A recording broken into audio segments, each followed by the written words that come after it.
మన చిన్న పిల్లలు ఏం చేస్తున్నారో మనం గమనించకపోతే భవిష్యత్ అంధకారమైపోయే ప్రమాదం ఉంది. గంజాయి తాగడం అంటే చాలా భయంకరమైనటువంటి విషయం. మాకు చాలా భయం వేస్తుంది. రాబోయే రోజుల్లో ఈ గిరిజన సమాజం ఏమైపోతుంది, మన గిరిజన బిడ్డలు ఏమైపోతారని మాకు చాలా భయం వేస్తుంది. అలాంటి పరిస్థితి రాకూడదు. అందుకే మన ప్రభుత్వం వచ్చిన వెంటనే చంద్రబాబు నాయుడు గారు చాలా కట్టుదిట్టమైన చర్య తీసుకుంటున్నారు. గంజాయి విషయంలో ఎక్కడ గంజాయి పంట వేయడానికి వీల్లేదు, గంజాయి అక్రమ రవాణా చేయడానికి వీల్లేదు. పాఠశాలలో ఎక్కడ అలాంటి కనిపించినా చాలా కఠినమైనటువంటి చర్య తీసుకుంటున్నారు.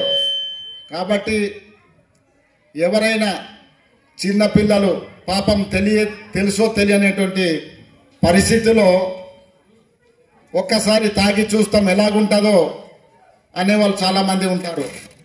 ఒక్కసారి తాగితే దాన్ని అలవాటుగా మారిపోయే ప్రమాదం ఉంది.